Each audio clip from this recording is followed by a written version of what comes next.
Hey, everybody, welcome to the latest edition of the Diamond Discussion. I am your host, Demetrius Woods, and today I have with me an amazing guest, Tabitha Mimbs. And we are going to talk about her career with Elite Diamonds. She was one of our originals, and we'll talk about her life now as an adult. So, without further ado, let's get it started.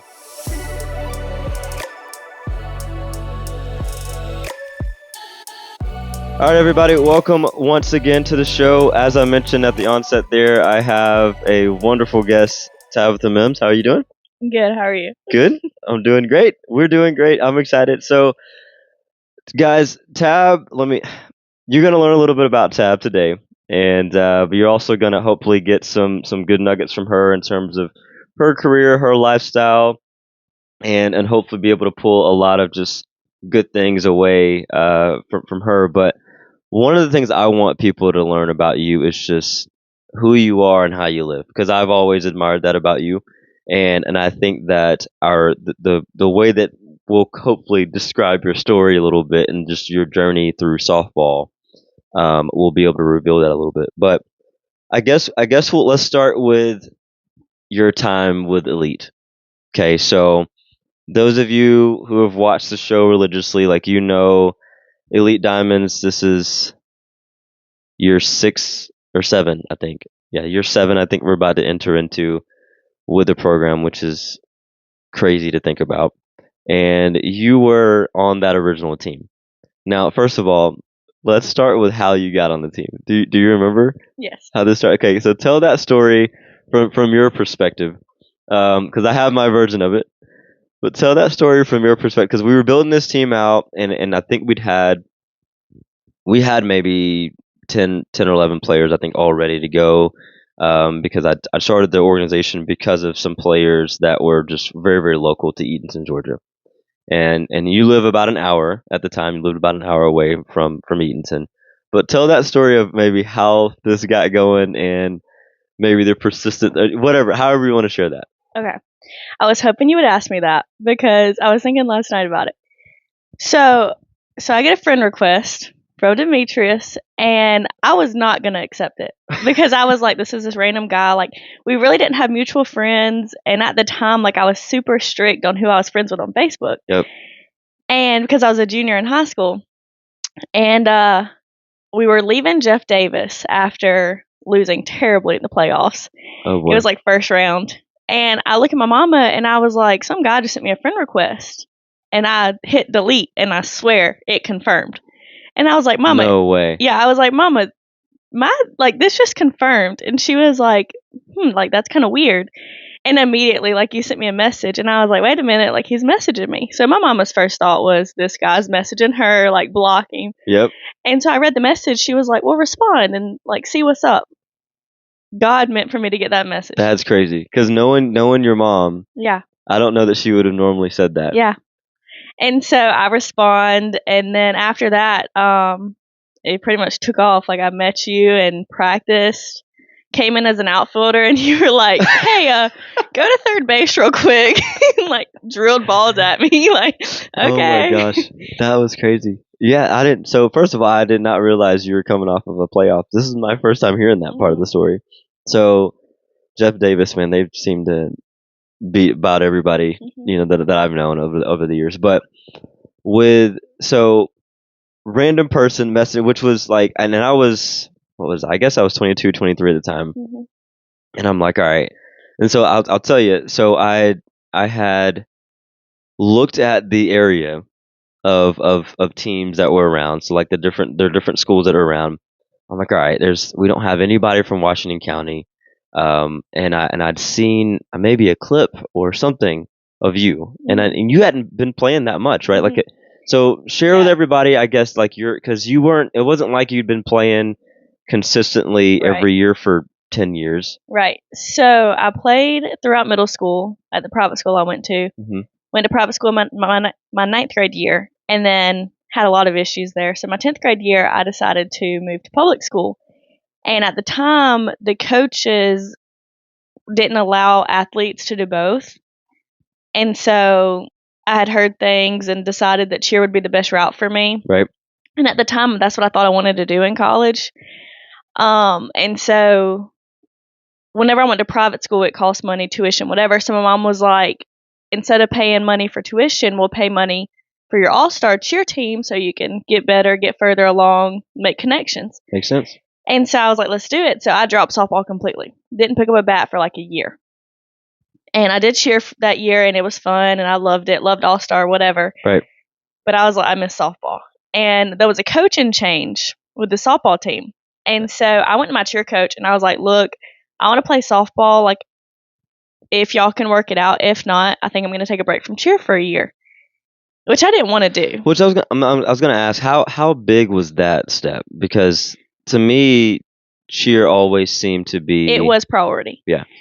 It was definitely priority. But I felt like I had my year. I missed softball. I would still do all-star, but I just wouldn't do school cheer. Mm-hmm. But I loved my cheer coach. Yeah. Like my best friend, you know, in high school.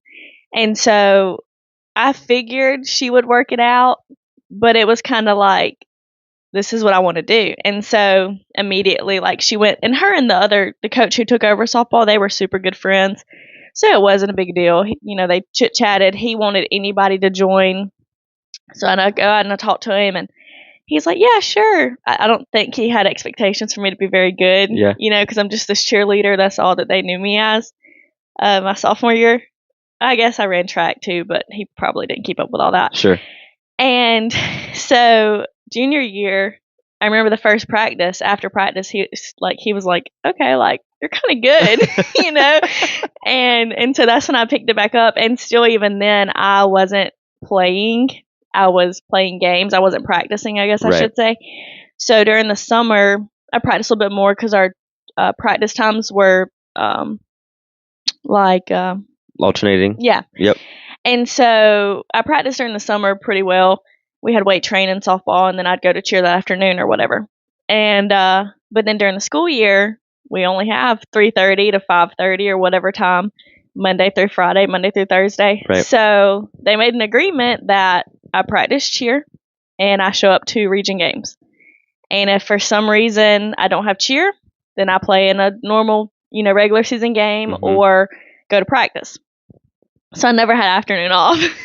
But usually our region games were Tuesday, Thursday. So it worked out because Monday, Wednesday would be cheer practice that we would really focus on, like, full outs and stuff. And then Tuesday, Thursday, my cheer coach just made practice to be more like, work on your stunts, do this, do that. Because my stunt group, you know, was always pretty good. Right.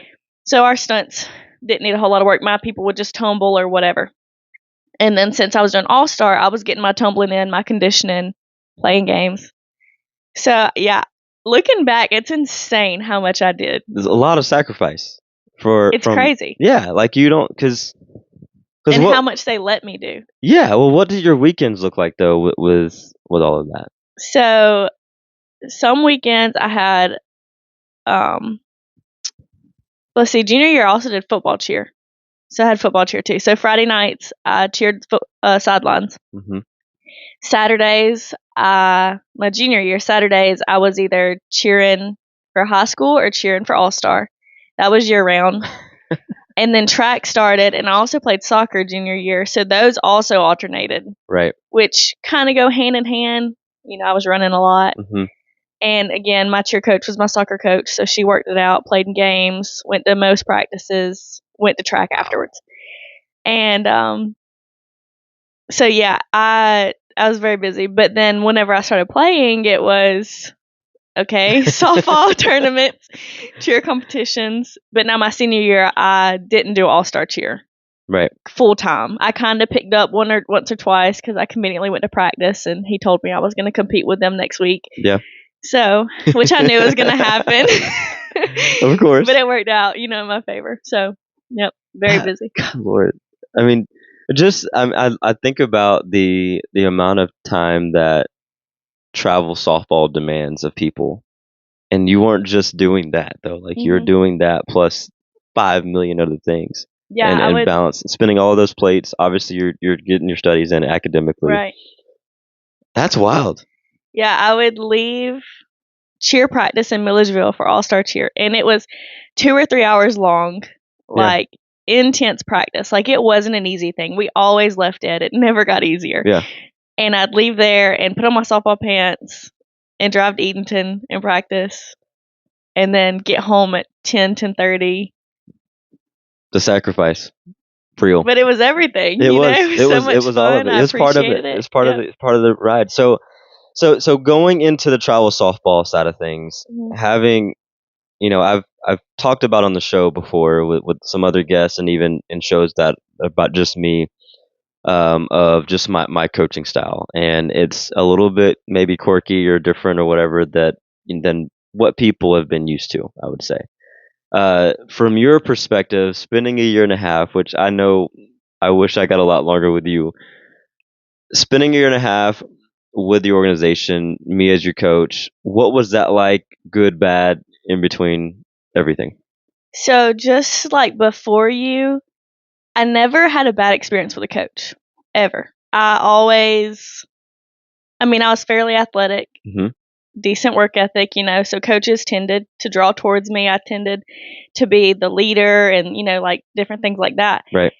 And I guess I didn't have very high expectations, because again, like you were random to me. You messaged me and you were young, and I was like, he's just a few years older than me, like, but Yep. I was like, whatever, like I'm not playing now, so I can't lose. That was literally the conversation me and Mama had on the way home. It was like, I can't lose anything. Right.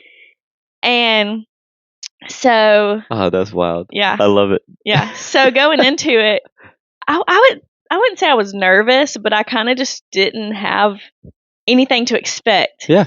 Like I was just kind of going into it, and I assumed I'd be stuck in the outfield and I'd do my thing, And so I get there, and it was just very light, but it was also like my style. Like you were very push yourself for this hour and you're done. And it just put a whole perspective on things versus like just drilling it. It was, you have an hour. Right. We're doing this, that, and the other. You're going to do it well. Period. Yeah. And so that was, because I like that. I like to get it done, do it right.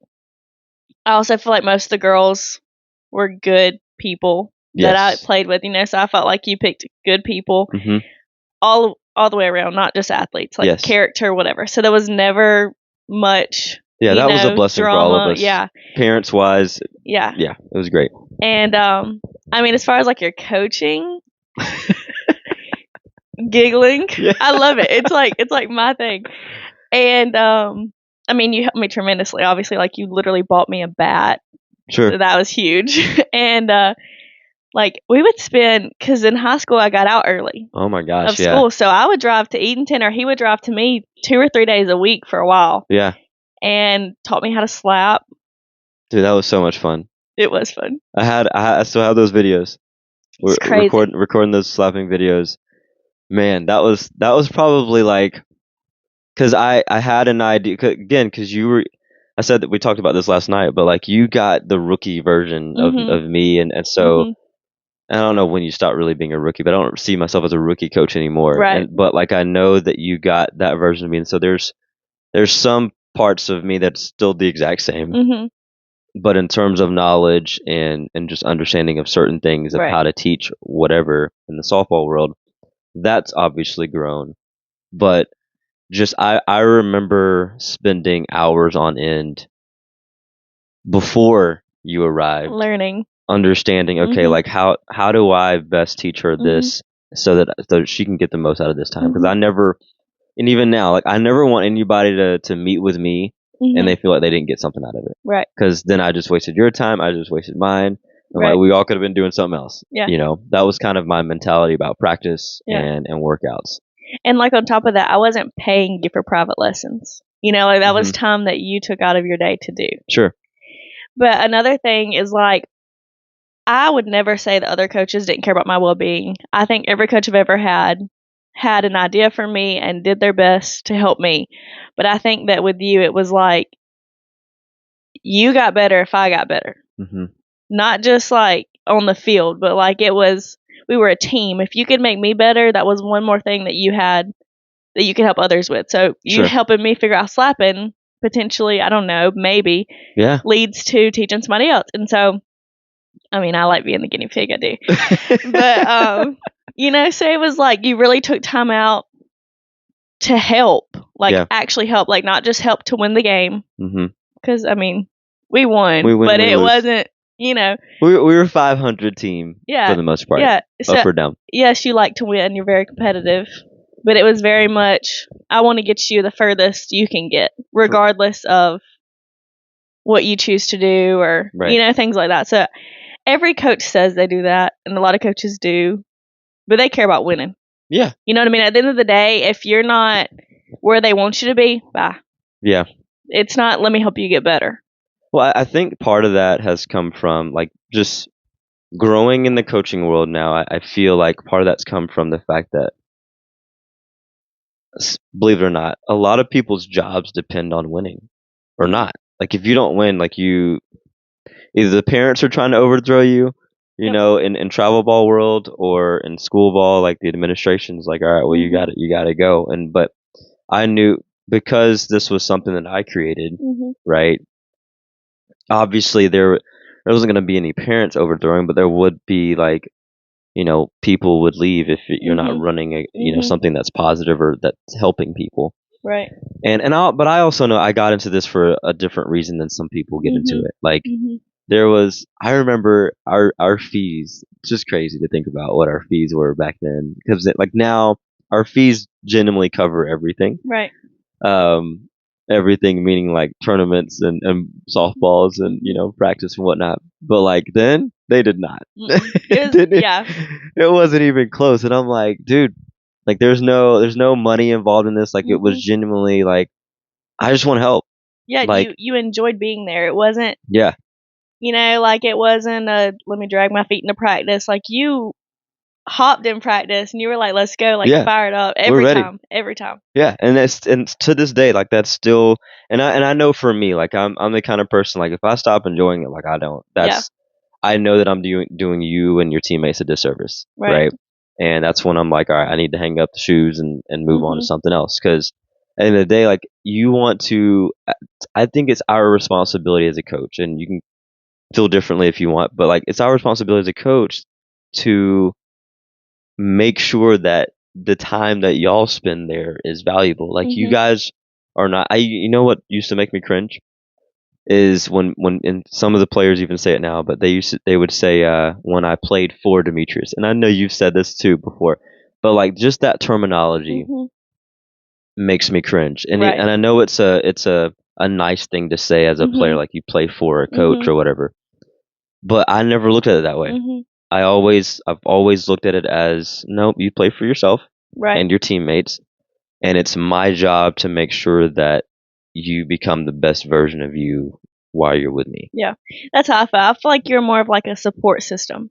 Like you were a coach, yes, but like another thing I was gonna add in, like me and you, we spent a lot of hours chit chatting and all that. Like I just felt like because I trusted you and like knew you as a person, I knew whenever I went up to bat, if I didn't get on that time, the world wasn't ending. Nope. Like you might critique me in, a positive coaching style way. Right. But I was never like, he's going to take me out the game if I strike out. Right. And that fear was with other coaches. Sure. So my confidence just completely skyrocketed whenever I started playing with you. Well, that, how that makes me feel. That's huge. And so, because that's end game for me, like is to make people better, really. So I was going to say earlier, like describe your early days with Elite. So you got me as a coach, and we've got this brand new team. We've got this melting pot of people. I think that year, first year, we had 9, maybe 10 different schools represented, which was wild. And I know Lake Oconee Academy had the most. Then we had 4 or 5 girls from LOA. And then we eventually had 3 girls from Washington County. So like you got those 2 schools were kind of the leaders, and then everything else we may have one here, whatever. But how were the early days, I guess, at which those were the only days for you being the early ones. But like, what was that like, I guess, playing with such a melting pot of people from different areas? Like, did you enjoy that part of it? Was that daunting at first, or what? So I loved it. But again, I think that all the girls were just very like good people. Mhm. Like I don't remember a whole lot about a lot of things, like it's been a while. Sure. But like I just remember between games, yeah, I'd go sit with mama and do that, but we would all sit together. Mhm. And like we would play games between games and just like hang out. And like I just remember like how sweet Kayla Joe was. Oh my gosh. And and so I was just welcomed. Yeah. And it felt like the team had been established way before it was, because they kind of, already had their like group, but it wasn't cliquey. Like Right. it wasn't, this is our group, find your group. Mhm. It was like, oh, we're a family, like come on in, Yep. So I enjoyed playing with different people because I also just like meeting people. Yep. But I think that it was cool to see where they were at and how you were helping them. There's a selfie I have of me, you, and Kayla Joe. Uh-huh. We're sitting on, I think we're in Covington or somewhere like that. And but I came across the other day, and I don't know why I didn't send it to you, but I sent it to KJ. She was making a funny, or somebody was making a funny face, or there was some kind of reference or whatever. But like, yeah, you're right. We just said, I mean, that was such like winning wasn't like you said, whether we won or lost, it was still family atmosphere, and Right. and I think part of what has evolved today is, I would say, which I have a love-hate relationship with it, but like I would say 50% of our conversations involve playing at the next level, right? Which again, that has become one of the missions, right? Is to help players go to college for free if we can, or for a discount, for on scholarship, whatever. But when that wasn't the topic of conversation, it just that time was filled with other pieces, Yeah. and that's what I remember the most about the early days of the program. Is it was like, because we didn't have any seniors Right. that first year. It was all underclassmen, and you and Mia were our first two to head off and go to college and play ball. But we had a full year before that took place. So I enjoyed that part of it in the early goings. So speaking of, and I know I figured we would get long winded here. um, so speaking of that first year and a half of the program, which so we had summer of 2019, fall of 2019, and then obviously the world changed in 2020, which was just wild. Because I remember I think we had like three, I don't know if you remember this or not, but we had like three Zoom meetings in April of 2020 because we had to shut down everything. We couldn't play tournaments, couldn't practice. And I remember like that first practice back was in Milledgeville, and rest of his soul, Lily Kate's dad had brought a sprayer to spray down all the bleachers, all the metal, metal surfaces or whatnot for COVID or whatnot. But I remember that summer, your very last tournament was our first tournament ever winning a tournament. We'd come close a handful of times, but I guess just describe the emotions of that, of something that you held dear to you in this team, of we finally, which we almost didn't win that one. I mean, it was like, I remember, I will never forget it. The semifinals game, we're down 6-1 in the last inning, and we come back and walk it off 7-6, which was crazy. And then we ended up winning the championship game by a good margin. But that was our first one that we ever won, and that was your last tournament ever. What were those emotions like that day? Because I that day is very much burned in my brain forever. Yeah. So, well, I mean, obviously, like I'm a competitor. I like to win, and before it was just for fun. And I mean, the last tournament was super fun. Yeah. And it was fun to be able to play because there wasn't a lot of that before then. You know, with COVID, everything had changed.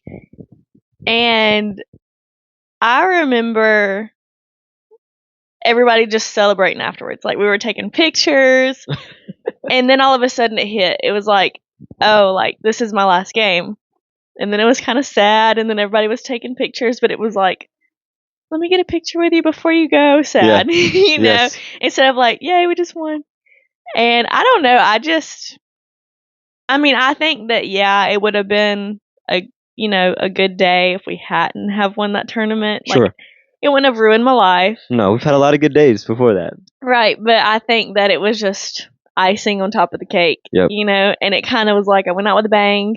I couldn't tell you how many times I got on base. I couldn't tell you any of that, but we won as a team, and I won't forget it. So just I will remember because we had the threat of rain that day.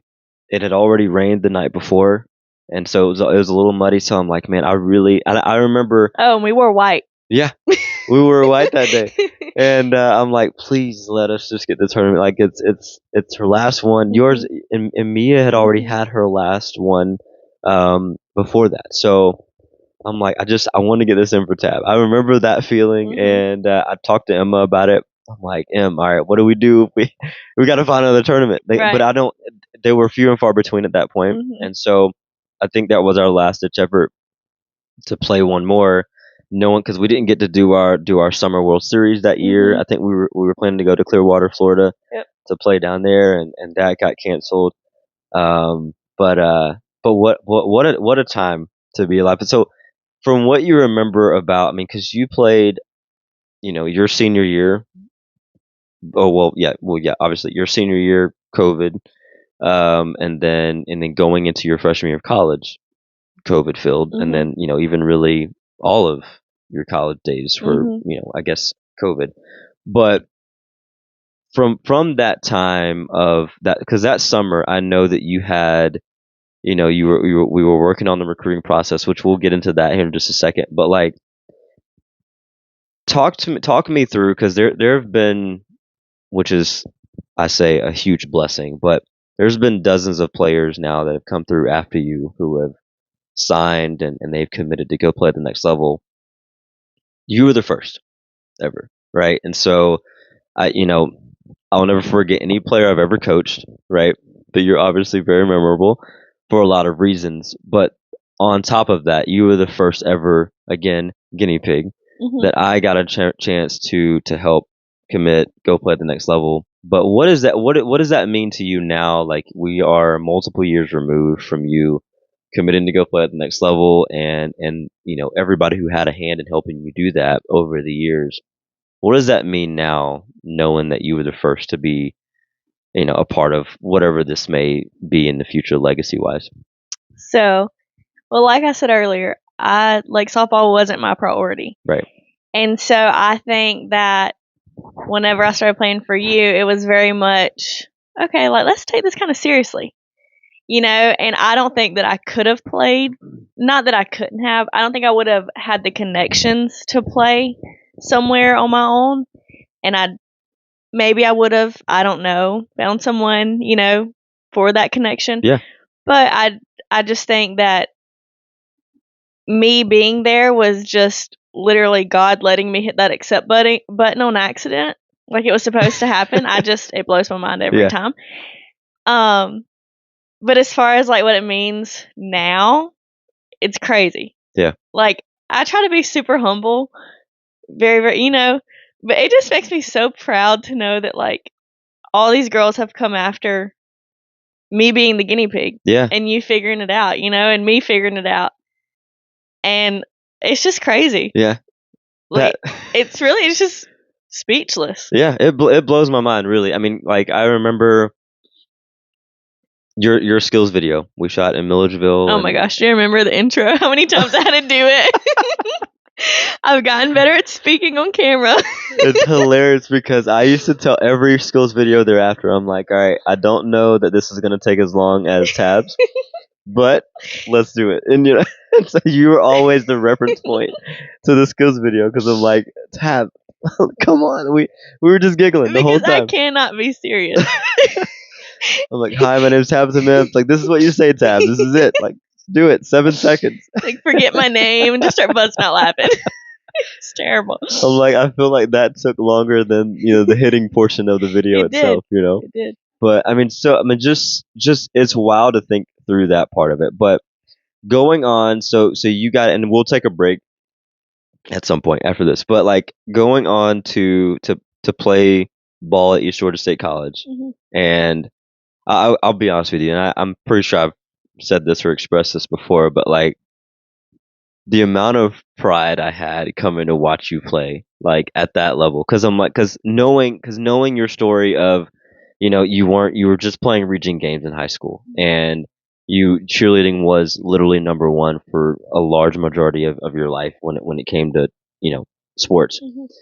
and we basically build this relationship out of thin air, literally, right? Right. And now knowing 6 years later, you accidentally hit accept, Mm-hmm. right? And that balloons into what has become a reality now. And then me getting the opportunity to watch you play there at East Georgia. But for you, what what lessons maybe were learned from your perspective of getting that opportunity to play ball, play in college at the next level? Like, what did you learn from that experience, I guess? So first of all the players that are playing for Demetrius, be grateful because it's different. Hmm. I mean, they might get lucky, And I, again, loved my coach in college. Yeah. Loved him to death. I think that I was recruited for one thing, and then whenever it came down to it, we didn't do that. Hmm. So I bunted. Yep. It's fast. That's what I was recruited for. Right. Get there. Oh, we don't play small ball. Hmm. What am I doing here? Yeah. But it was fine. Freshman year, I was like, I'm good. I'm gonna take on my role as being the base runner. That is my role on the team. I understand that. I'm fine with it. So that's what I did. Yep. And sometimes there'd be, a game I didn't get in at all because in conference you can only run one time, or you have to be put in the game. Right. And so he was pretty much saving me for if there was an eighth inning. Yeah. So if it was seventh inning and we were close, but he didn't quite need me yet, I wouldn't play. Yeah. Now, if it got to the eighth inning, there was no question, helmets on, I'm out there. Right. So, I mean, I understood that. I appreciated that. Because in that moment, you were the team's. Let's be real. You're most teams. If you hop on any team, you were the team's best chance to be able to scratch or run across, Right. speed wise, Right. IQ wise on the pads. Right. And so I was very grateful, for that year. COVID, back to that also hindered a lot of what I thought I was going into. Hmm. So supposed to, 6 or 7 girls were gone. Those spots needed to be filled. Yeah. COVID happened. Well, 5 of them are going to stay. Well, that's already 2 outfielders that it'll be their 3rd year. Yep. Infielders, hitters, whatever. And again, fine. I get another year of eligibility. At the time, I thought that was going to be it. I was going to play the next 4 years after that. And basically, the more I put into it and realized my role isn't going to change as base runner, like sophomore year, I worked my butt off. I went through a time where I completely shut down and couldn't catch a ball because I was so in my head because my coach, loved him to death. Yeah. But he was hard on me. It was tough. And it got in my head. And so, there was a time you came and helped me at 6 a.m. before I went to class. And it changed tremendously for me just to be able to get in touch with you and just reset. Yeah. And think and breathe and don't react because I would get to going and I couldn't stop. Yep. So I think that I wouldn't change where I went. I met one of my best friends who I still talk to all the time, Sarah. Met her East Georgia. Yeah. Now I still have other friends, but mine and Sarah's friendship alone is enough for me not to want to go anywhere else if I could change it. Yep. And we had fun times. It was like all my memories are coming. It was like a sleepover every night. Like the whole team, and we would the baseball team and the basketball teams. Like we were all together in the same dorm. Yeah. That's all it was. So it was so much fun. That's got to be. Yep. But a big lesson that I learned, yes, appreciate your role on the team, but also know when it's not going to change. Right. And so, which, before I get into that, I will say for anybody who wants to play, your character means everything. And that is one thing that Chuck really, my coach, he really, really pounded in our heads, because it would be a hypothetical, like, we had no chance of winning going into it. Let's just do our best, playing a big team. And he would put us in tough situations and be like, how you react right now is going to show how you react later.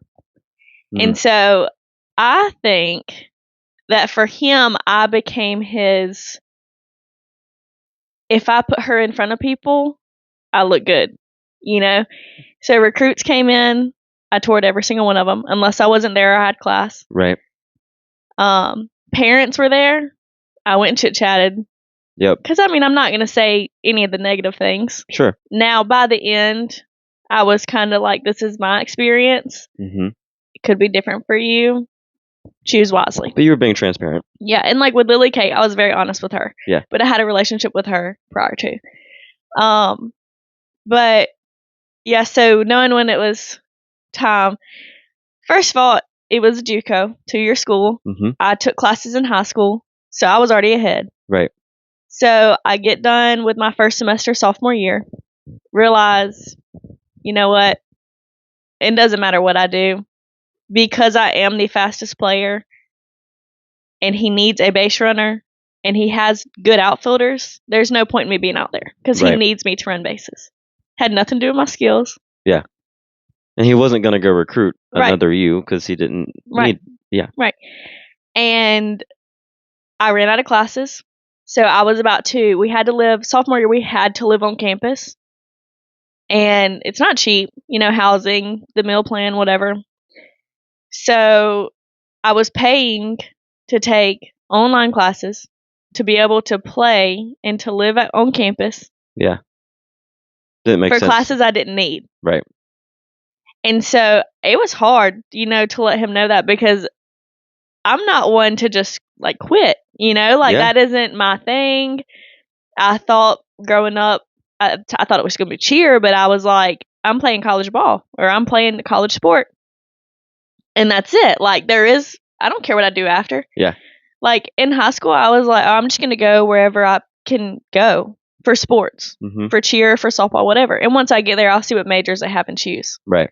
I never. I remember. Ever had a, my only goal was to get there and do it. Yep. And I remember coaches asking me like, okay, what does she want to do? I don't know, because obviously their main concern was, well, if we don't have what she wants to do, then I'm like, don't worry about that. Yeah. She'll figure it out when she gets there. It was my priority. Now, with that being said, very studious, academics always were my number one priority, but I knew that I would do that no matter where I went. Right. And I had confidence that, obviously knowing you and talking to coaches about you of, she's going to go in as undecided, but I had confidence knowing that you were going to be able to go in, get your studies and figure it out, of what you wanted to do. Because whatever, you'd had a track record, obviously, of whatever you're going to put your mind to, like, you're going to get it done. Right. And I feel like because you're a doer and because you're somebody that is going to be, you're going to assert yourself, apply yourself how you should, like, I didn't have any qualms about that. Now, can't say that about everybody, right? Because everybody is not built that way. But going in as an undecided for you, that didn't bother me. Right. For some people, I feel like they need to go in with some type of a plan, a track, right? So everybody's experience is different, right? I think on that front. Yeah.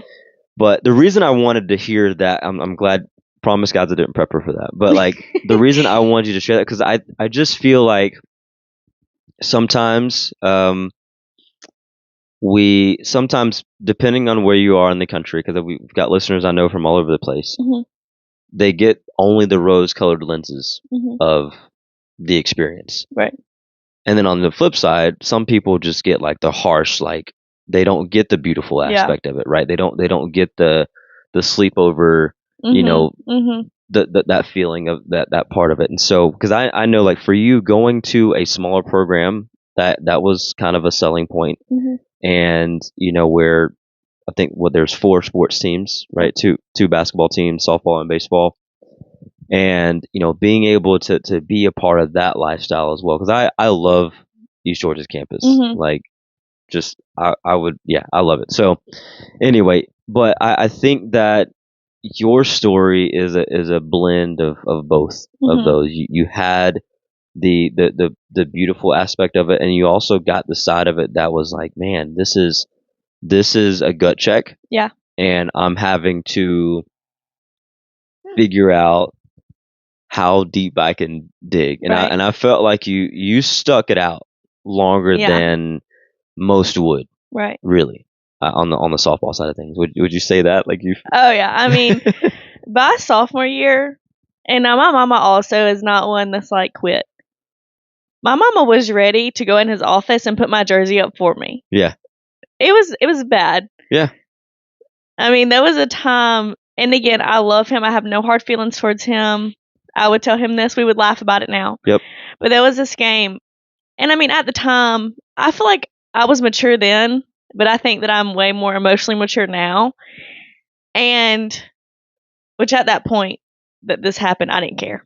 I was like, whatever, I'm done with this. But I still did my best, Sure. So we were at Middle Georgia. I was on first. There was a girl on second. Ball gets hit in the outfield. I take off. It was like a line drive. So it wasn't like a wait and see. So I take off. And when I'm about to touch second, I look up. He's saying go.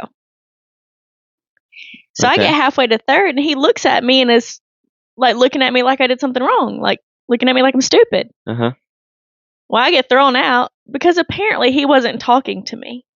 He was telling the girl on second to go, but because I had caught up. Oh, I see. So she was not even to third yet.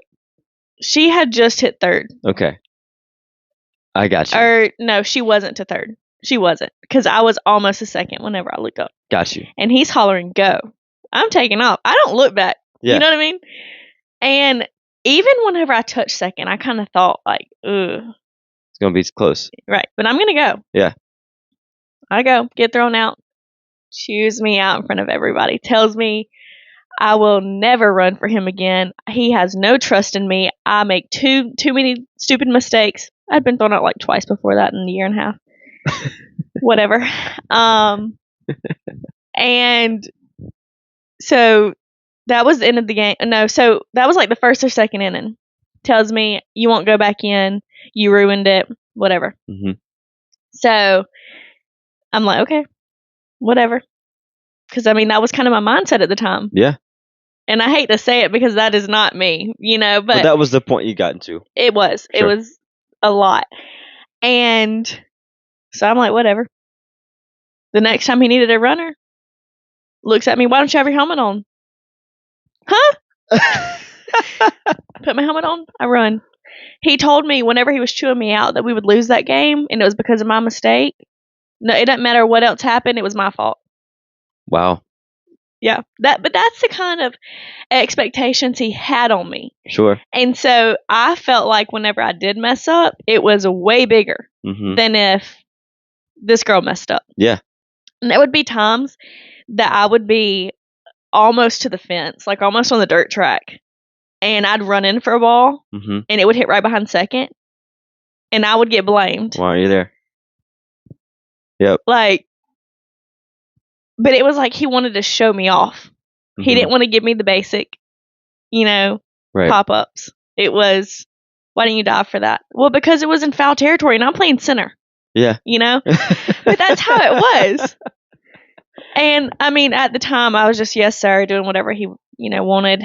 And, again, I love him to death. But it was an experience. I think it takes, and we're going to break after this, but I think it takes a special kind of person to deal with that the way you dealt with it, right? Because, again, as you said, he has a high premium on character. And, my God, did he not test yours? Jeez. Right? I mean, seriously, because that breaks most people, and I think that you said it earlier, like, consider yourself lucky or whatever, for those of you who play for Demetrius, because I know I'm not that way, right? But although I have high expectations for players, and there may be players who have come along, like a Kenzie or even an Emma, who, I have been tougher on them than maybe others over the years. But even then, it's not anywhere close to that. Yeah. right? And so, but the reality today for players who are trying to go play at the next level is, listen, at the end of the day, you're being paid to play, Mhm. and you're being paid to play. Therefore, you're being paid to produce. Mhm. And because that is the world we live in, especially now that NIL is a thing, and you have all of these different scenarios now that come into the game of college. Like, you have to mentally be ready. And Yep. so when it comes to mental toughness, thank God you had that Yeah. right at that time, but you got to have it now too, Right. because you don't, of course, you don't know the type of coach you're going to get, Mhm. right? The visit may tell you something. Oh yeah. The The visit was great. the visit may tell you something, but I think wise words would say, go the coach that you want to go play with or for, however you want to put that. Maybe go watch them coach Mhm. as well Mhm. before you arrive, because I think it's important. And even then, it may not be what it is, because you could have gone and watched him coach Right. multiple times And not known. and still not known, Yeah. because of what the value that he put on your Mhm. ability, Mhm. right, to run bases and run it at a high level. And then also when you're in the outfield, your Right. speed. I mean, so, because that's not something that's teachable Yeah. at that point, Yeah. But anyway, we're gonna take a quick break because they need it, Yep. probably. We do not, because I know we can talk forever, but we'll take a quick break and talk about a little bit just life after softball, and just you transferring and going from there. So we'll take a quick break, guys, and we'll be right back.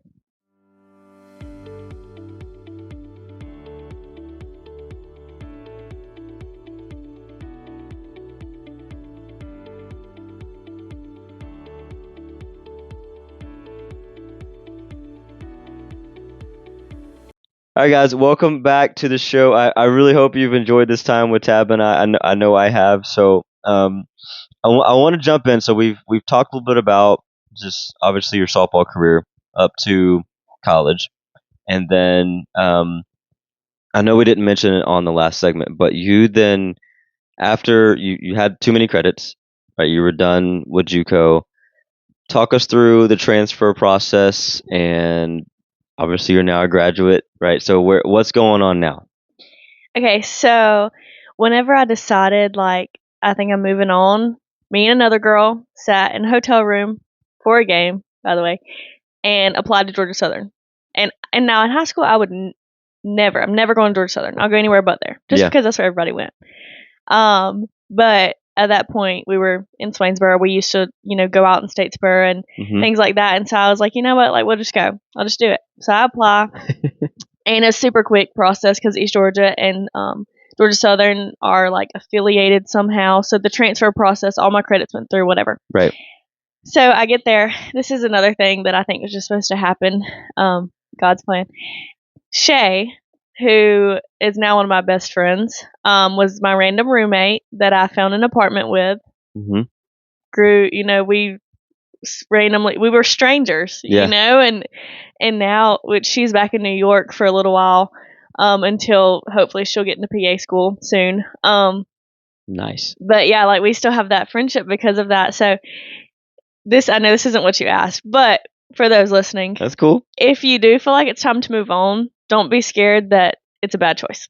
Like, obviously make sure you know it's what you want.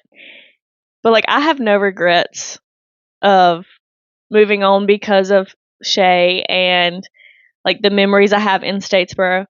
So anyways, so I got my associates in general. It was like I don't know what they called it. It changed. It It's like was general studies, or That's what it was, but then they changed the name to, I don't know. Anyways, general. And so then whenever I got Georgia Southern, so at East Georgia, I took a psychology class, which, don't do this, but we had Zoom classes, and I slept through most of them, Uh-huh. but I attended them, and I did my schoolwork, and I made all A's, so it's fine. Mostly all A's. I had a C in biology. Anyways. Sleep that under the rug.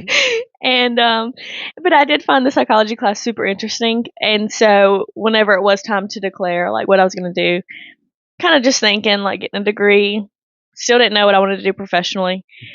So I decided I was like going to go psychology. And I thought at the time that I was going to do med school to be a child psychiatrist because I wanted to work with mental health in children because my granny owns daycare. And I just think that's a big part of my life. And I think that not everybody can deal with children, and I can for the most part, you know. Some of them really test me. I remember some stories. No, my last few months at nursery, they were the children. It was a bad class. Yeah. But they're in school now, so nursery is good. Carrying on. Yep, but I'm not there anymore. So, which I'll get into that. But so I go to Georgia Southern, take classes. It was challenging. The pre-med route was chemistry classes. Don't recommend. Really don't. Wow. But that's when I decided, I was like, I don't even have the motivation to truly put my all into this chemistry class. I don't want to go to med school. Could I? Yes. Can I get in? Probably. Do I want to? No. And then there's the residency. And it was like, I wanted to help children, but I don't want to be in med school. Yeah. So then I thought, okay, like maybe like clinical psychology. Again, a lot of years of school. So I was like, whatever, like, we'll just see what happens. So I graduate undergrad in a year and a half. So I ended up getting my bachelor's in 3 years, which was great. Right. Dual enrollment, suggest everyone do it. And I mean, I was taking 18 credits every semester. Yeah, you were loading up. Yeah, with ball and without ball. I just like to do all that I can and, you know, whatever. So maximize that time. Yep. And so I graduated and I decided to apply for the program I'm in now. And then so I had reached out to, this brings back Demetrius, I had reached out to some professors because it was supposed to be like school-based, you know, relationships or professional relationships. So I reached out to a couple professors, and then my manager with Cutco, I reached out to him about a letter of recommendation. And one of my professors, they were like, they all said they do it. So it comes down to time to turn it in. And I'm stressing because she hasn't answered my last email. Oh, boy. So that's when I like text you and I was like, how much do you love me? Like, I need a favor. And which I would have asked you had it been, you know, I just felt like with academic and, you know, makes sense. And so obviously immediately you were like, when do you need it? Done. You know, the professor ended up turning in the letter of recommendation. Good. But my background check didn't come back in time. So they didn't even consider me for the program, which lucky for me, they didn't deny me, you know, because they never looked at it. So I was able to just affirm application. So your letter of recommendation plus the others, my personal statement, everything just transferred over. Yeah.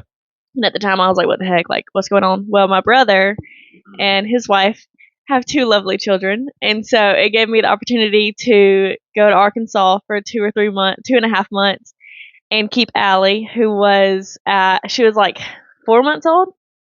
Yeah. I kept her like 4 to 6 months old. So that was just the best. It was great for me, you know, because I don't see him often. And I saw Miller every day. Yeah. He's my little best friend. But, so that I really feel like that's why, you know, that it worked out that way. And I'm in a great cohort of women. It's literally 8 women. And there's only like 1 or 2 girls that's my age. Yeah. And the rest are like older. They've had years of experience in the school. So it's interesting to hear their point of view and like their wisdom of everything. So, but yeah, I'm in my 3rd semester and I have too many more to go. But I'll have a year of school and then a year internship. Yeah. And then I'll be off. So I mean, again, we talked about in the last segment, like how much you were juggling at one time, you know, during your high school days, and you get into college and you're doing school and you're playing ball.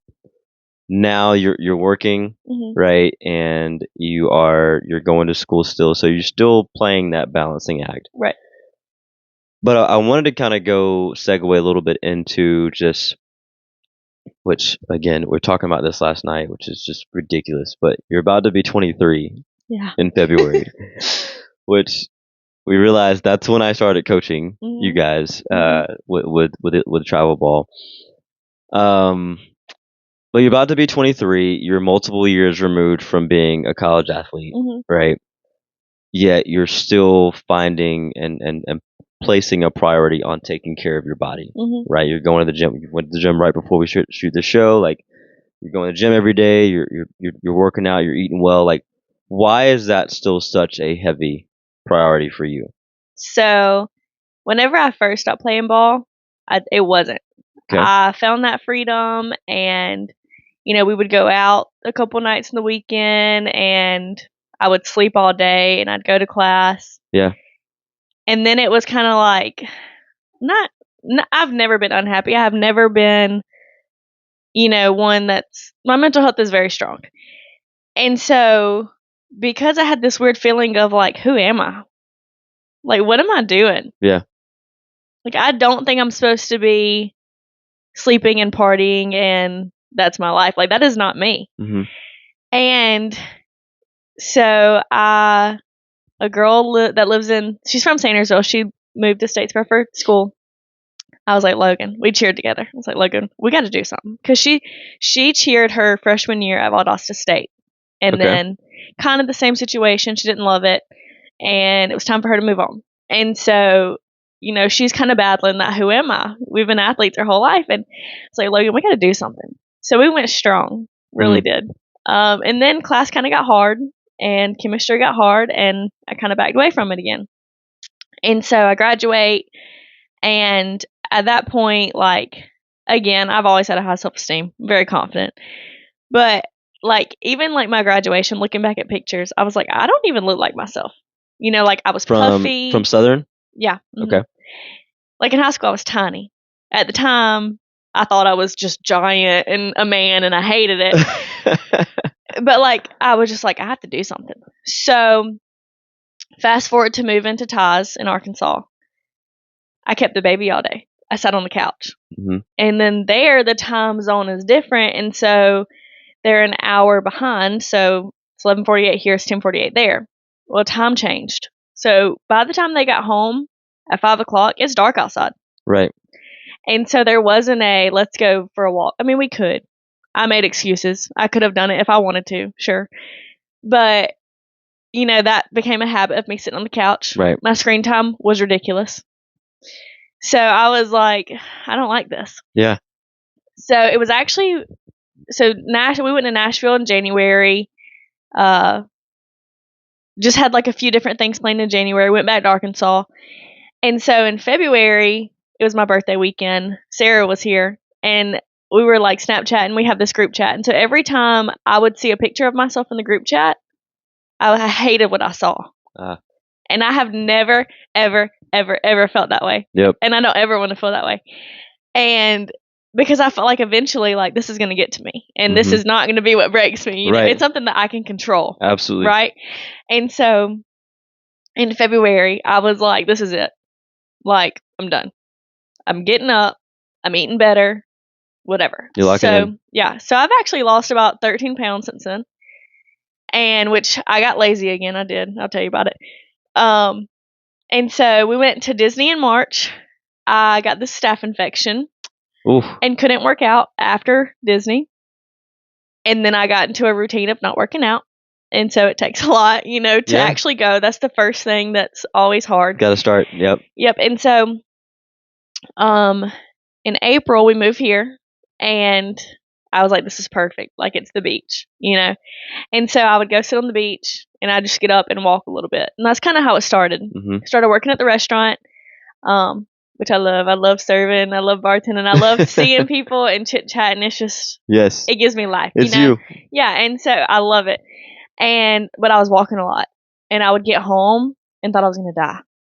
Like, it was bad. And this is before we got busy, like this wasn't me juggling 10 tables at a time. And so it was pretty much like a few weeks ago, Labor Day weekend actually was whenever I was like, this is it. Like, actually committing to my health. And so whenever I worked for Vector Marketing with Cutco, I learned a lot there, but it was very much prioritize and invest in yourself. Yep. And so I was sitting in church, and I mean, I had prayed about it. And finally, the guy from my hometown that does all the coaching, I was like, I can't just keep praying about it. I have to do something. Clearly, it's what I want. It's a choice I have to make. Yep. Thankfully, I have been financially stable, working at the restaurant, making a lot of money. For right now, it's going to slow down, but it's fine. But I have decided to prioritize that and invest a little bit of my money for my health. And so, like, now I'm taking it pretty seriously. But on the flip side of things, number one, my mental health, I could see how potentially it could destroy mine. Right. Because that was everything to me, the athletic, and if I can't climb stairs without feeling like I'm about to huff and puff and die. That's a problem. It's a problem. For you, yep. And so I think because it's always been a priority in my life, I enjoyed the freedom while I had it. But looking back, I was miserable. Really. If I would have gotten up and worked out and done a few things that day and gotten my steps in and then chosen what I was doing, that's fine. Which, I mean, it kind of all wraps around, like, my life has changed a lot since then. Sure. So I think healthy choices bring on better decisions. But anyways, and so also now I hardly communicate with dudes at all. But one day, I want to get married and have children. And I feel like if I let myself go now, by the time I have children, who's going to run around with them? So I want to be in the best shape for my kids. Yep. And it's lead by example. If I'm sitting on the couch on my phone, guess what my kids are doing? On their iPads or whatever. My children are not going to have, I'm not going to say never. They're probably going to have some screen time. Yeah. But I'm going to prioritize, like. It's inevitable, but you can control that. Right. Yep. And so that's a big thing. Because, I mean, that's, other than sports, I've always wanted to be a mom. So it's like, I need to be, and that's what I was talking to Mom about. I'm like, I can't lead by example if I can't do it myself. I think that's huge. So. And I think I love that you're able to tell your story with confidence on that, because again, like we said before, everybody's journey with everything that we do is a little bit different, right?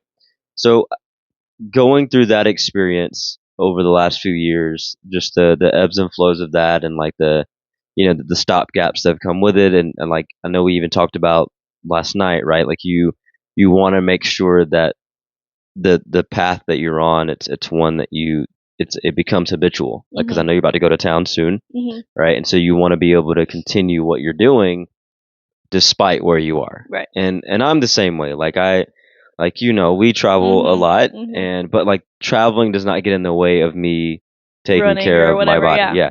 And so, because now it can sometimes, and it's very easy to make an excuse, like, oh, it's cold outside, and I hate the cold. Yeah. It's like, well, we'll just skip this week, right? And it's like, no, like we have to have those daily disciplines, and it's tough when you don't have the game of softball or cheer or football or basketball holding you accountable, because truly that was generally, as athletes, that was our accountability partner. Yeah. It was the game. It was the fact that, okay, like, my performance depends on my practice. If I'm not ready to perform, like, I'm going to be on second string now or third string or off the team or whatever. Like, so all that said, going through this experience for you, like, what advice would you give to former college athletes or even former high school athletes who are potentially struggling with that, just understanding, okay, well, finding a different motivation, I guess? Yeah.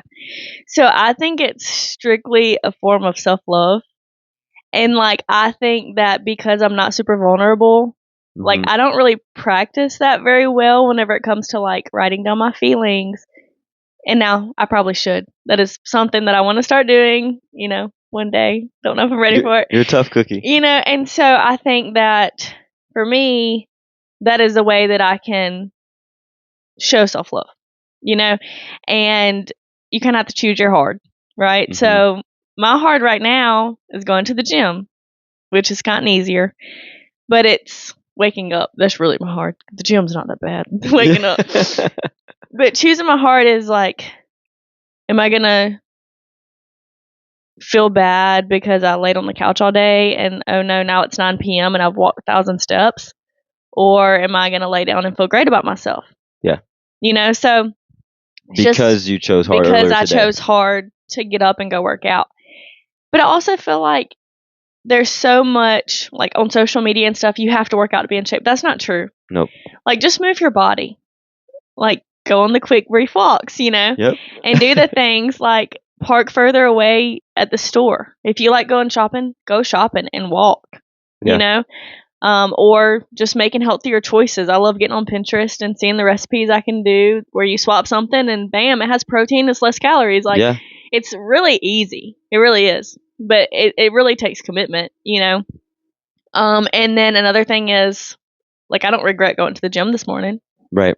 But if I would have woken up and come down here, I would not. I mean, I'd be in an okay mood because I'm just a happy person. But I wouldn't be as energetic, and I'd be like, man, like, I didn't go. I'll go later. Yeah. And then later gets here, and I'm like, well, maybe I'll go after I eat supper. Yep.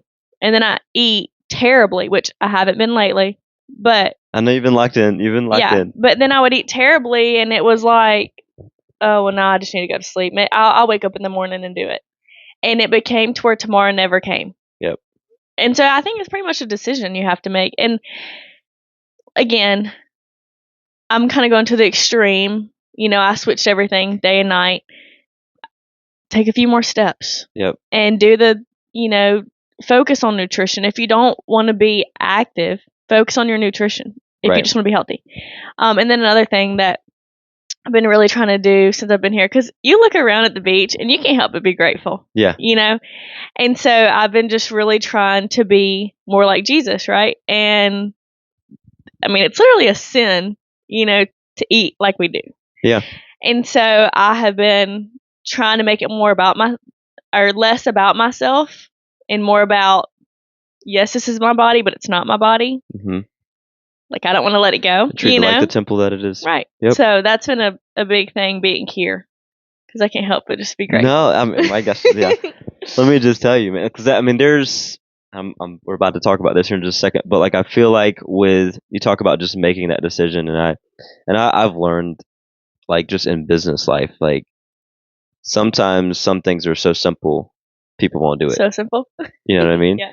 And segueing into that, like, I know that's one of your life mantras, right? Is to keep it simple. Where did that start, and how is that going for you now? Because I mean, yes, so Tybee Island is where we are right now. For those who don't know that, and this is your home right now, and I love your home. Like, I would absolutely move here in a heartbeat as well. But keeping things simple, keeping life simple. Why is that a fabric of who you are now, and why do you live that way? So prior to playing with you, my daddy growing up loves Leonard Skinner. His favorite song is Simple Man. That is just his. At his funeral, he says he wants that song played. He don't care. Now he's religious. Mm-hmm. He loves God, but he wants Simple Man played. That song. You can play the Amazing Grace and whatever you want, but Simple Man is, And so I think that it was kind of engraved in the back of my head. Yep. And then we were at a tournament one day, and it was right after I hit that struggling period where I couldn't see. Yep. Found out about the glasses. Had to embrace that, yeah. And I just remember, I think we were just huddled up or something, or in the dugout before a game. And Demetrius, he was like, our word of the day is simple. We're just going to keep it simple. I don't want you to focus on anything else. Just keep it simple. And in my head, I'm like, this is such a simple game. Why am I making it complicated? Sure. Like, why am I worried about what my batting average is going to be at the end of the day? Like, I can't control that until I do step by step, keeping it simple. And so it became just like a staple, like, okay, here's a pitch. We're focused on this pitch. Boom, I know where I'm going if it gets hit to me. Right. Done. I go up to bat, one pitch at a time. I might swing and miss, but guess what? It doesn't matter. I have 2 more strikes to work with. Got another one. So it just became like everything. Yeah. So much so that I got simple tattooed on myself. So, and I think that I'm a very simple person also. So I think that it just really tied into what I wanted, and I was just making it too complicated. Yeah. And that was just a reminder of just let it go. everybody's circumstances are different, and we all have our different, quirks. We have our different hard times, right? But inevitably, we all go through life, right? And really, at the end of the day, life is truly simple, and it comes down to disciplines, decisions. It comes down to love, really, at the end of the day. And like you said, whether it's self love or you deciding to love your neighbor, that's what we were called here to do, right? And when we venture away from that, that's when we feel like things get complex. Yeah. Right? Is truly love can be the root of everything that we do. But speaking of love, and this is a topic that I wanted to really ask you about, and you can go deep or not deep into it. But of all the titles you've had throughout your life, as a student, as an athlete, you're obviously a daughter. You wait on tables here, like you do a lot of different things. I know that auntie is one of your favorite titles. That's it. Give it to us. Why? So I have 2 older brothers, which you know. The middle one went off to Arkansas to play college football. Very proud of him. And we thought he was coming right back. And plans changed. He had a girlfriend, and sure, the order wasn't perfect, but they had Miller. And I never had any doubt. I never, was worried or concerned. I mean, yes, I was concerned because it's a baby growing. Of course, I want it to be healthy. Sure. But whenever Ty told me, we were in the kitchen at the daycare, and he was like, "You're going to be an aunt." And I thought he was joking. Like, I'm celebrating. I'm like, a baby? No regards to what order it was done, whatever. Yeah. The typical. My mama was over there sweating. Not that she wasn't happy, but her son, it's not the most. And he's off. Right, and she wasn't expecting it. Yep. Greatest blessing ever. So I was 15 whenever Miller was born, and we only saw Jordan, his wife, Miller's mom, about 3 or 4 times while she was pregnant because we lived so far away. And I just remember, again, I don't cry much, and I didn't cry, but I almost did. We were standing outside the door. Her mom was in there, and I think Ty was in there, and me and Mama were standing outside the door. And I mean, I've grown up at a daycare. I hear babies cry all the time. Yep. I heard Miller cry, and my life changed. It was insane. I don't know how I'm going to love a child more. I don't think I can love my own kids like I love Miller. And from that point, me and Miller we have the best relationship. And now, Tori, my other brother, everybody loves Tori. He's also Miller's favorite, which I knew he would be. And we kind of pick at each other. Or Tori tries to be he loves both of us. Yep. But I like to pick at Miller. I'm like, who's your favorite?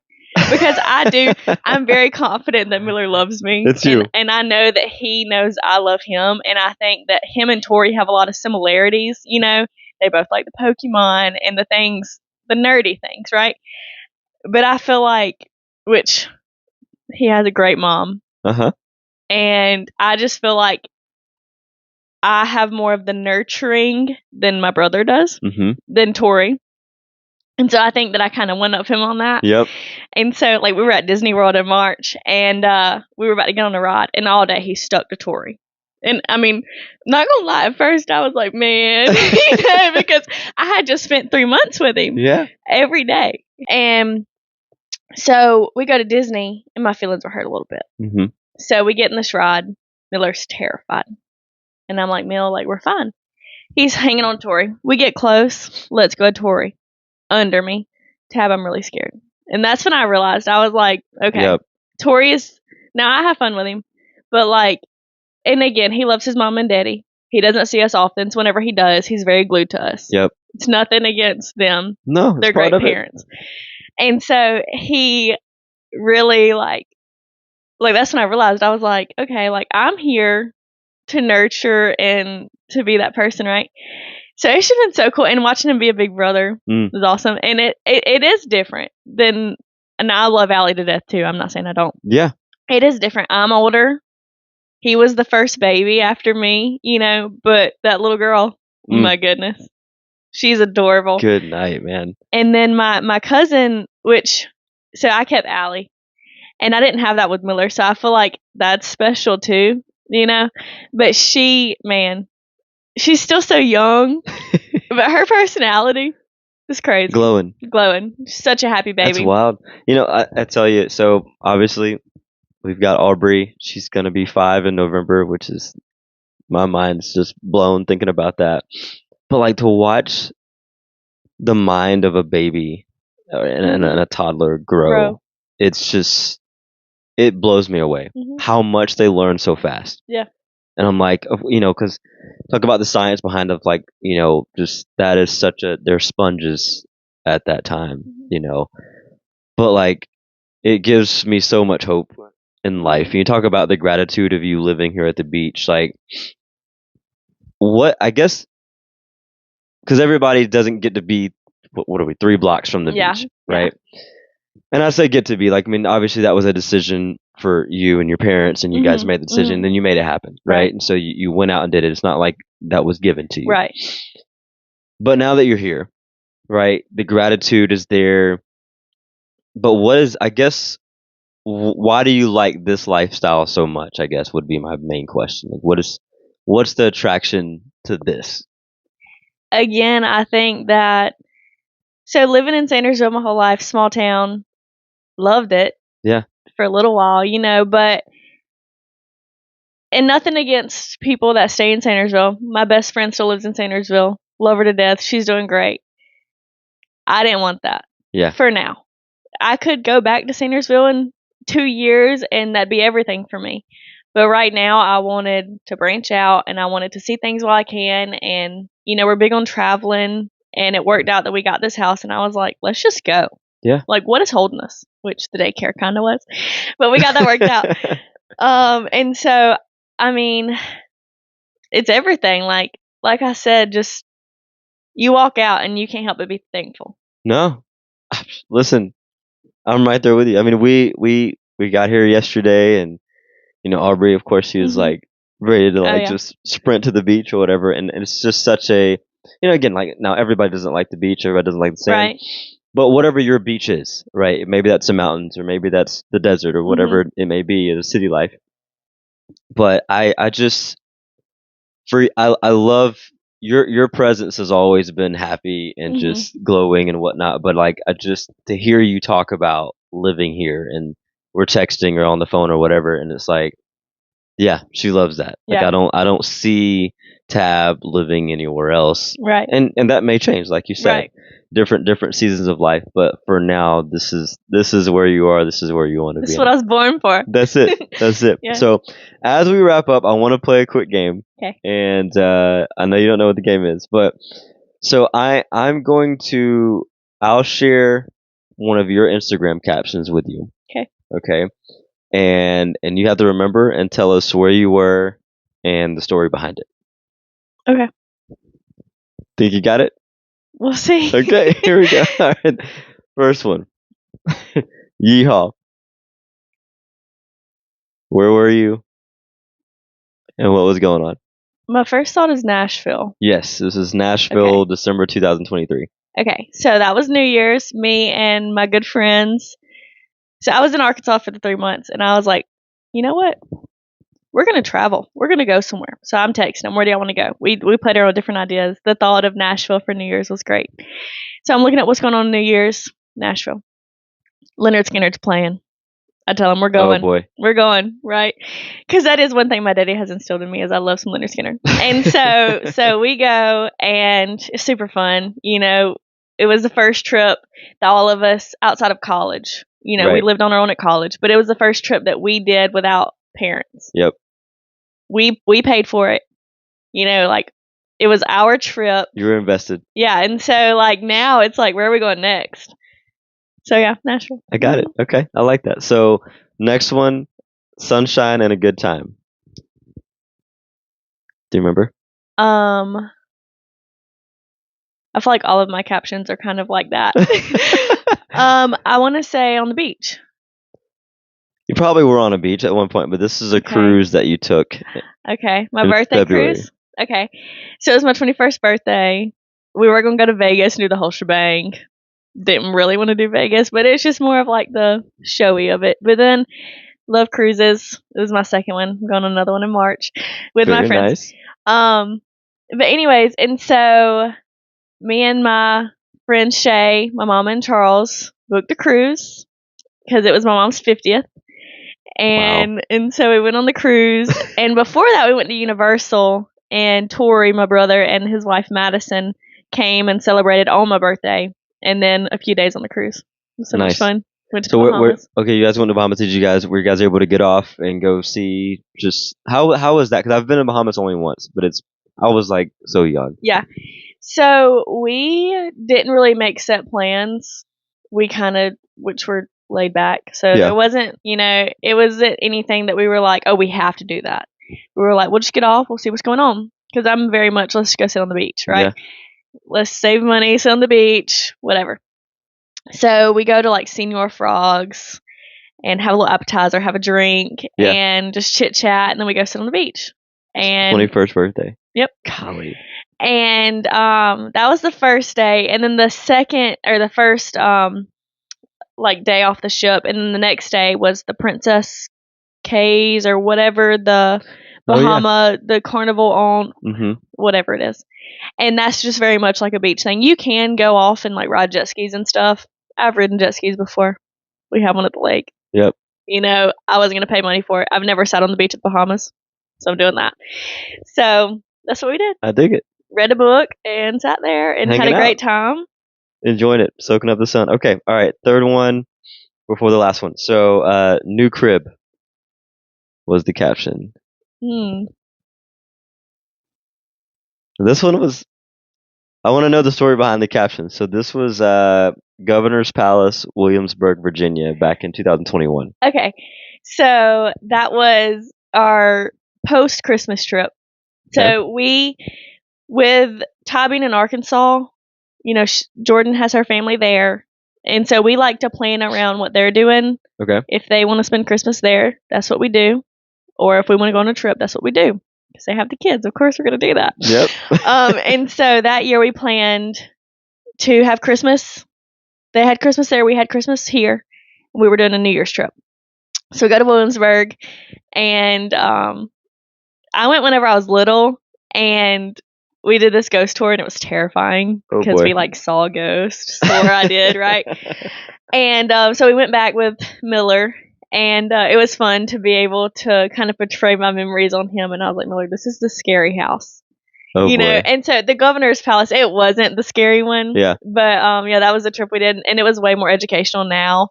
Then it was okay, but I was like fifth grade or something. Like I didn't care. Yeah. And so, I mean, not that I'm a history buff, but it was enjoyable this time. So, yeah. I've never been to Williamsburg, Virginia, so that I was curious about this one because is it like an amusement park or is it like museums? Like, what's the vibe there? So it's very historic. Okay. We went. There is a park there. I don't remember. Yes, there is. Busch Gardens. I don't remember the name, but Charles actually told me about it. But I don't think it remember was the Busch name Gardens. Of it. I know there's a Busch Gardens down in Tampa, or area. I think, yeah, Tampa, Florida. Yeah, I don't remember. I don't know what it's called, but there was one, and so we did that and the roller coasters and stuff. And then we went to I don't remember what it's called. It's one of the museums that everything is like almost illusions. I got you. Like the optical illusion museums. Kind of. It's the. Is it Wonderworks? Yes. Okay. It was a Wonderworks something. Got you. And so there's this video I have. It's like just a screen, and it's telling you to stick your tongue out, and something will happen. So I'm sitting there, like sticking my tongue out, like looking wait for something to happen. So I go around and see a video of me sticking my tongue out. It's just videoing you. That's so it. it's like, so it's like just cute things like that.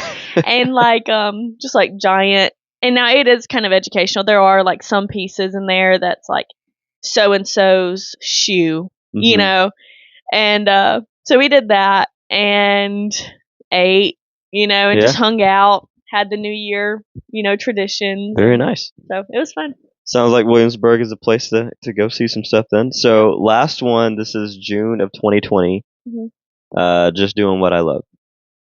I'm guessing I was playing ball. Yep. It's a picture of you on third base. I'm sure you'd probably stolen your way. You're stolen your way there. Probably so. Yeah, I mean, it was what I loved. That's it. So we're gonna wrap this show up. Any advice that you have for people that again, maybe they're in college or maybe they're just out of college on traveling or doing life the way you do it. What would you say for people as we close out?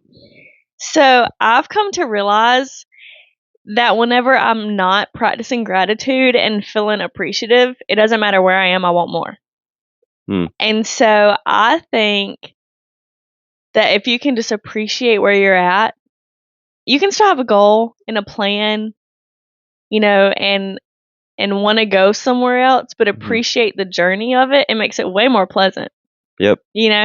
And so, I mean, I guess not everybody's religious, but I think that plays a big role in it. Yeah. Just knowing that it is your life, but it's better if you follow God's plan. You can't control everything. He can. Yep. If it's meant to be, it's going to happen. With that being said, you can't be a lazy bum who's like, God, come on, give me a new house. Yeah. You have to work for it. But I think that being grateful and having the work ethic to do it. Go for it. Just do it. I saw this clip. It's been forever since I've seen the movie. Have you seen the movie Bruce Almighty? I don't think so. There's Jim Carrey and Morgan Freeman's in it as well. And so Morgan Freeman is like the human form of God in the movie or whatever.